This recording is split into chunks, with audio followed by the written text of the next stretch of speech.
गर्मी में काली और गोरी बहू की बेटी। शोभा, अरे ओ शोभा, कब से आवाज दे रही हूँ, बहरी हो गई है क्या? माँ जी, मैं किचन में खाना बना रही थी, इसलिए आपकी आवाज सुनाई नहीं पाई। बस रहने दे, ना सुनने के ये बहाने हैं सब। रूपाली बहू को चूल्हे की रोटी और सरसों का साग खाने का मन कर रहा है, जा जाकर उसके लिए बना दे। और हाँ, भर भर के घी डालियो, कंजूसी मत करियो, सब तेरी तरह गरीब नहीं होते। माँ जी, मैं अभी किचन से ही आई हूँ और गर्मी में मेरी हालत खराब हो रही है। ऐसी हालत में चूल्हे पर खाना कैसे बनाऊंगी? मुझसे ज्यादा देर खड़ा नहीं हुआ जाता है। आहा, बड़ी आई गर्मी लग रही है, जा चुपचाप से जाकर बना कर ला। भगवती की दोनों बहुएं शोभा और रूपाली प्रेग्नेंट होती हैं। रूपाली दिखने में बहुत ज्यादा सुंदर और अमीर होती है और वहीं शोभा बहुत काली और गरीब घर से होती है, जिसके चलते भगवती अपनी दोनों बहू के बीच बहुत ज्यादा भेदभाव करती थी।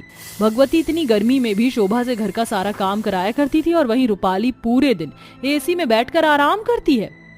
सासू मॉम, मेरा खट्टा खट्टा कैरी खाने का मन कर रहा है। बस इतनी सी बात, ऐसी हालत में तो ये सब खाने का मन करता ही है। रुक, मैं अभी तेरे लिए कैरी लेकर आती हूँ। भगवती रूपाली के लिए कैरी लेकर आती है और उसे अपने हाथों से खिलाती है, जिसे देखकर शोभा बोलती है, माँ जी, मेरा भी कैरी खाने का मन कर रहा है, मुझे भी एक दे दो। आई बड़ी कैरी खाने वाली, ये कैरी क्या तेरे बाप ने भेजी है? ये रूपाली बहू के घर से आई है, उसका मायका तेरे मायके की तरह नहीं है कि एक फूटी कौड़ी भी ना भेजे, समझी? और वैसे भी तू ये सब खाकर करेगी भी क्या? होगा तो तेरा बच्चा तेरे जैसा ही। हाँ, मैंने छत पर कच्चे आम रखे, जा जाकर उनका मेरी बहू के लिए अचार बना दे। अपनी सास के मुंह से अपने लिए और अपने होने वाले बच्चे के लिए ऐसी बात सुनकर शोभा की आंखों में आंसू आ जाते हैं। शोभा बिना कुछ कहे धूप में बैठकर अचार बनाती है और धूप में काम करने की वजह से शोभा को काफी प्रॉब्लम होती है, लेकिन भगवती को इस बात से कोई फर्क नहीं पड़ता है। वो अपनी गोरी बहू को भी जूस तो कभी फ्रूट्स कुछ ना कुछ खिलाती रहती थी और शोभा से एक बार पूछती भी नहीं थी। ऐसे ही समय बीत जाता है और रूपाली और शोभा दोनों की डिलीवरी का टाइम आ जाता है। मुबारक हो, आप दोनों की बहुओं को प्यारी प्यारी बेटी हुई है। क्या सच में हमें बेटी हुई है? अरे कांग्रेचुलेशंस भाई। तुझे भी भाई। कितनी गोरी पोती है मेरी, बिल्कुल अपनी माँ पर गई है। शोभा देखो, हमारी बेटी कितनी प्यारी है, वो पूरी की पूरी तुम पर गई है। थैंक यू सो मच, तुमने मुझे इतनी प्यारी बेटी जो दी। भगवती अभी भी अपनी आदतों से बाज नहीं आती है। वो अपनी गोरी पोती के सामने अपनी काली पोती को देखती भी नहीं है। 3 दिन हो जाने के बाद भगवती अपनी दोनों बहुओं के साथ घर आ जाती है। भगवती अपनी बहुओं के साथ साथ अपनी काली गोरी पोतियों में भी भेदभाव करना शुरू कर देती है और ऐसे ही समय बीत जाता है। अब अंतरा और माया बड़े हो गए थे और दोनों ने स्कूल जाना शुरू कर दिया था। दादी दादी देखो, हम स्कूल से आ गए। आ गई मेरी प्यारी पोती स्कूल से। दादी दादी बहुत गर्मी लग रही है। मेरी पोती को गर्मी लग रही है, तू यहाँ एसी में बैठ, मैं तेरे लिए अभी ठंडा ठंडा जूस लेकर आती हूँ। दादी दादी मुझे भी गर्मी लग रही है, मुझे भी जूस चाहिए। क्या रे, तू कहीं की महारानी है जो मैं तुझे जूस दूं? ये सब चीजें मेरी माया की हैं। खबरदार अगर तूने इसकी किसी भी चीज को हाथ लगाया। अगर इतनी ही गर्मी लग रही है ना तो जा जाकर अपनी काली माँ से मांग, समझी? भगवती अंतरा को इतना सब कुछ सुनाकर माया को जूस देकर चली जाती है और बेचारी अंतरा रोती रह जाती है। अंतरा तुम रो मत, ये लो, तुम मेरे ग्लास से जूस पी लो। अगर दादी ने देख लिया तो बहुत डांटेंगी और मैं नहीं चाहती कि मेरी वजह से तुम ही डांट पड़े। किसी को कुछ भी पता नहीं चलेगा, तुम ये जूस पी लो। मैं जानती हूँ तुम्हें दादी कुछ भी नहीं देती है, मगर तुम टेंशन मत लो, तुम्हें जो भी चाहिए वो मुझे बता देना, मैं तुम्हें ला कर दूंगी। दोनों बहनों में इतना प्यार देखकर दूर खड़ी शोभा की आंखों में आंसू आ जाते हैं। माया और अंतरा में बहुत ज्यादा प्यार होता है। माया हमेशा अंतरा के लिए फ्रिज से चुराकर आइसक्रीम, जूस, चॉकलेट लाया करती थी, जिससे दोनों बहनें शेयर करके खाया करती थी। ऐसे ही एक दिन, माया चॉकलेट तो बहुत अच्छी है, तुम खाओ, मैं तुम्हारे लिए और लेकर आऊंगी। ये तुम क्या कर रही हो? तुम्हें कितनी बार मना किया है कि इस काली के साथ मत रहा करो, और तुम हो कि इसके साथ बैठकर ये खा रही हो। और ये क्या, ये चीज तो तुम्हारी है, तो ये क्यों खा रही है? और तुझे कितनी बार बोला है कि मेरी बेटी से दूर रहा कर, अपनी तरह मेरी बेटी को भी काली करेगी क्या? माँ, आप अंतरा को क्यों डांट रही हो? इसमें अंतरा की कोई गलती नहीं है, मैंने ही ये सब चीजें अंतरा को लाकर दी थी। रूपाली माया की कोई भी बात नहीं सुनती। रूपाली अंतरा के हाथ से सारी खाने पीने की चीजें छीन लेती और उसे धक्का देकर माया को लेकर वहां से चली जाती। ऐसे ही समय बीतता जाता है। भगवती की तबीयत खराब रहने लगती है। डॉक्टर के चेक करने पर पता चलता है कि भगवती को चिकन पॉक्स हो गया है। रूपाली बहू, एक ग्लास पानी पिला दो, बहुत प्यास लग रही है। गर्मी में गला सूखा जा रहा है। मैं कोई पानी वानी नहीं पिलाने वाली हूँ, समझी? कहीं मुझे भी चिकन पॉक्स हो गया तो आप मुझसे और मेरी बेटी से दूर रहो। इतना कहकर रूपाली वहां से चली जाती है जिस बहू को भगवती ने इतना प्यार दिया था। आज उसी बहू के मुंह से अपने लिए ऐसी बात सुनकर भगवती की आंखों में आंसू आ जाते हैं। लेकिन शोभा अभी भी अपनी सास की सेवा करना नहीं छोड़ती है। शोभा अपनी सास का पूरा ध्यान रखती है। भगवती की वजह से अब रूपाली को भी चिकन पॉक्स हो जाता है। माँ, आपको क्या हुआ? बेटा दूर रहो तुम मुझसे, वरना तुम्हें भी मेरी बीमारी हो जाएगी। माया वहां से रोते रोते अपनी चाची के पास चली जाती है और उन्हें सब बता देती है, जिसे सुनकर शोभा अपनी सास के साथ साथ रूपाली का भी ख्याल रखती है। शोभा को ऐसी हालत में अपना ख्याल रखता देख रूपाली और भगवती को अपनी की गई हरकतों पर बहुत पछतावा होता है। ए शोभा बहू, मुझे माफ कर दे। मैंने तेरे काले रंग की वजह से तुझे कभी भी अपनाया नहीं। हमेशा तुझे ताने देती रही, कभी तुझे प्यार से दो बोल भी नहीं बोले। इतनी गर्मी में भी तुझसे इतना काम कराया, तेरे साथ साथ तेरी बेटी के साथ भी इतना बुरा बर्ताव किया। अपनी पोती के सर पर एक बार भी प्यार से हाथ नहीं रखा। वो अपनी दादी के प्यार के लिए तरसती रही और मैं हमेशा उसे ठुकराती रही। मुझे माफ कर दे। शोभा, मुझे भी माफ कर दो। मैंने भी कभी तुम्हारे साथ अच्छा बर्ताव नहीं किया। हमेशा तुम्हें अपनी सुंदरता का धौंस दिखाया। मैंने तुम्हारे साथ साथ तुम्हारी बेटी के साथ भी अच्छा बर्ताव नहीं किया। मैंने 2 बहनों को भी अलग कर दिया। आप दोनों मुझसे माफी मत मांगिए। आपने मुझे और मेरी बेटी को अपना लिया, ये मेरे लिए काफी है। और गलती हम इंसानों से ही होती है, भगवान से नहीं। तो आप लोग माफी मत मांगिए।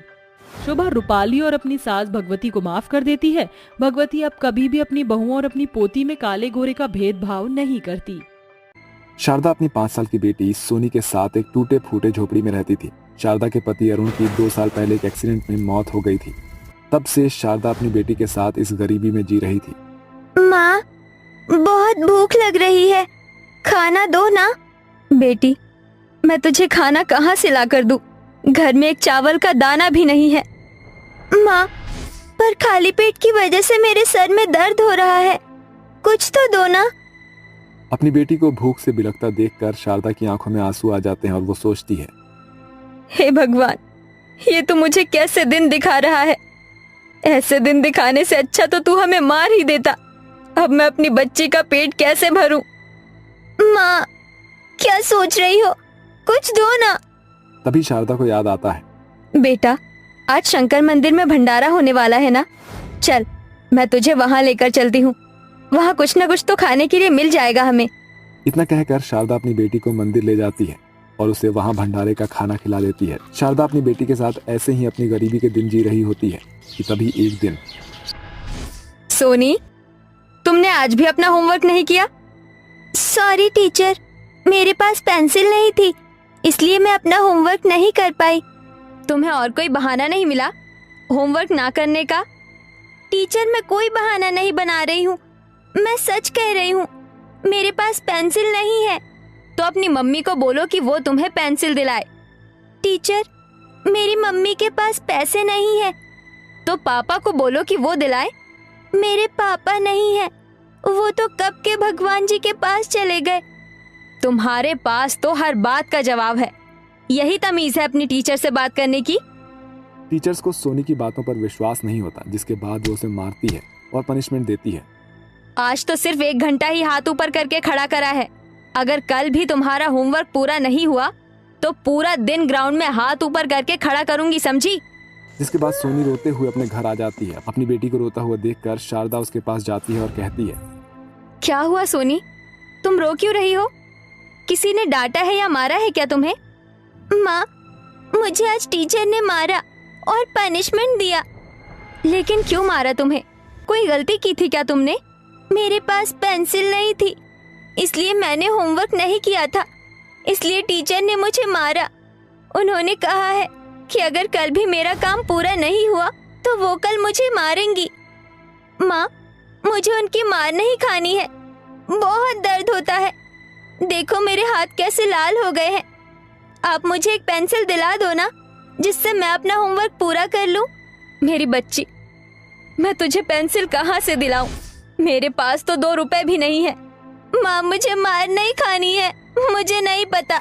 आप मुझे कहीं से भी पेंसिल ला कर दो। अपनी बेटी को रोता हुआ देखकर शारदा सोच में पड़ जाती है कि कैसे वो अपनी बेटी को पेंसिल दिलाए। थोड़ी देर सोचने के बाद शारदा अपनी बेटी से कहती है, बेटा मेरे पास एक पेंसिल है, तुम चलो मेरे साथ। इतना कहकर शारदा अपनी बेटी को अपनी झोपड़ी में ले जाती है। इस छोटी सी झोपड़ी के कोने में एक बहुत पुराना बक्सा रखा होता है। शारदा उस बक्से को खोलती है जिसमें से वो एक पेंसिल निकालती है और अपनी बेटी को दे देती है। माँ, ये पेंसिल तुम्हारे पास कहाँ से आई? बेटा ये पेंसिल मुझे किसी ने दी थी। लेकिन किसने माँ? अपनी बेटी के पूछने पर शारदा उसे बताती है। शारदा जल्दी आओ, हमें डॉक्टर के पास जाना है। आई आई, मुझसे ज्यादा तो आपको जल्दी है हॉस्पिटल जाने की। होगी क्यों नहीं, ये मेरा पहला बच्चा है और मैं कोई रिस्क नहीं लेना चाहता हूँ। सोनी अभी पैदा भी नहीं हुई होती है और अरुण भी अभी जिंदा होता है। अरुण अपने पहले बच्चे को लेकर बहुत ज्यादा खुश होता है, जिसके बाद वो शारदा का चेकअप कराकर शारदा को वापस घर ला रहा होता है कि तभी वो देखता है कि एक बूढ़ी अम्मा एक ट्रक के साथ एक्सीडेंट होने वाली होती है, जिसे देखकर अरुण उस बूढ़ी अम्मा की जान बचा लेता है। अम्मा आप ठीक तो हो ना? आपको चोट तो नहीं लगी ना? बेटा तेरा बहुत बहुत शुक्रिया, अगर तू ना होता तो ये बूढ़ी की जान कौन बचाता। अम्मा आप ऐसे क्यों बोल रही हो? आप तो माँ जैसी है हमारी, तुमने मेरी जान बचाई है, मैं इसका एहसान कैसे चुकाऊंगी। इतना कहकर वो बूढ़ी अम्मा उन्हें एक पेंसिल दे देती है। ये लो बेटा, ये पेंसिल रख लो। लेकिन अम्मा हम इस पेंसिल का क्या करेंगे? कल को जब तुम्हारा बच्चा हो तो उसे ये दे देना, और हाँ याद रखना इसे कभी भी गलत हाथों में मत जाने देना और ना ही इसका कभी गलत इस्तेमाल करना। इतना कहकर वो बूढ़ी अम्मा वहाँ से चली जाती है। वो बूढ़ी अम्मा कौन थी माँ? पता नहीं बेटा, अब मैं अपना होमवर्क करूंगी। सोनी खुशी खुशी अपनी ड्राइंग बुक खोलती है और अपना काम करने लगती है। सोनी जैसे ही अपनी ड्राइंग बुक में एक एप्पल ड्रॉ करती है, वैसे ही उस बुक में एक रोशनी होती है और वो एप्पल बाहर आ जाता है, जिसे देखकर शारदा और सोनी दोनों ही हैरान हो जाते हैं। ये कैसे हुआ माँ? पता नहीं बेटा, एक काम करो तुम कुछ और बनाओ। अब सोनी अपने लिए एक सुंदर सी फ्रॉक बनाती है। इसके बाद उसकी ड्राइंग के बाद एक सुंदर सी फ्रॉक बाहर आ जाती है। इसका मतलब ये कोई मामूली पेंसिल नहीं है, ये जादुई पेंसिल है। हाँ माँ, ये पेंसिल तो जादुई है। इस पेंसिल से हम जो भी बनाएंगे वो असलियत में बन जाएगा। अब मैं क्या बनाऊं? बेटा तुम्हारे मन में जो आए वो तुम बना लो। माँ हमारे घर में एक पंखा भी नहीं है और मुझे बहुत गर्मी लगती है, क्यों ना मैं एसी बनाऊं? इसके बाद सोनी अपनी ड्राइंग में एक बड़ी सी एसी बनाती है। उसकी ड्राइंग जैसे ही खत्म होती है, वैसे ही एक सुनहरी रोशनी के साथ वो एसी बाहर आ जाती है। अरे वाह, ये एसी तो बहुत सुंदर है। अब हम ठंडी ठंडी हवा में सोएंगे। शारदा और सोनी अब बहुत ज्यादा खुश हो जाते हैं। अब वो अपनी जरूरत का हर सामान बनाने लगते हैं, फ्रिज, टीवी, कपड़े, जिससे अब उनकी सारी परेशानियां दूर हो जाती है और अब उनके पास एक बड़ा सा घर भी होता है। शारदा और सोनी रोज रोज अच्छा खाना खाते हैं और जरूरतमंदों की मदद करते हैं। देख रही हो ममता, ये शारदा का तो पति भी नहीं है, फिर भी इसके पास इतने सारे पैसे कहाँ से आ गए? हाँ मायावती, कल तक इसके पास खाने के भी पैसे नहीं थे और आज देखो खुद का घर है, इतने अच्छे कपड़े हैं, लगता है कोई खजाना हाथ लग गया है इनके। सही कह रही हो, एक काम करते हैं, इनके घर जाकर देखते हैं। मायावती और ममता जलन के कारण शारदा के घर के बाहर ताका झाकी करने लगती है, जहां वो लोग खिड़की से सोनी को एक चॉकलेट की ड्राइंग करते हुए देखते हैं और देखते ही देखते वो चॉकलेट सोनी के हाथों में आ जाती है। देखा ममता, तो ये राज है इनके अमीर बनने का। मायावती और ममता चुपके से शारदा के घर पर आ जाते हैं और वो जादुई पेंसिल चुरा लेते हैं, लेकिन अचानक वहाँ शारदा आ जाती है। तुम लोग यहाँ क्या कर रही हो और तुमने ये पेंसिल कैसे ली? हम जान गए हैं कि तुम लोग अमीर कैसे बने, अब हम भी तुम लोगों की तरह अमीर बनेंगे। ममता इतना बोल ही रही होती है कि तभी अचानक से वो पेंसिल गायब हो जाती है और वहाँ वही बूढ़ी अम्मा आ जाती है। देखते ही देखते वो बूढ़ी अम्मा एक परी के रूप में बदल जाती है। कौन हो तुम और वो पेंसिल कहाँ गई? मेरा नाम जैस्मिन है और मैं एक परी हूँ, मैंने ही वो जादुई पेंसिल इन्हें दी थी। इतना कहकर वो परी दोनों को हवा में उठा देती है और उल्टा टांग देती है। हमें माफ कर दो, अब हम दोबारा ऐसा नहीं करेंगे। हाँ अब हम ऐसा नहीं करेंगे। जैस्मिन परी उन्हें माफ कर देती है, जिसके बाद वो दोनों वहाँ से फौरन भाग जाती हैं। शारदा ये लो, इस पेंसिल को हमेशा अपने पास संभाल कर रखना। उस दिन तुमने और अरुण ने मेरी जान बचाई थी, इसके बदले में मैंने तुम्हें जादुई पेंसिल दी थी। तुम लोग हमेशा सबकी मदद करती हो, तुम हमेशा ही ऐसी सबकी मदद करते रहना। इतना कहकर जैस्मिन परी वहां से चली जाती है और अब शारदा और सोनी हमेशा अपनी जादुई पेंसिल से सबकी मदद करते हैं।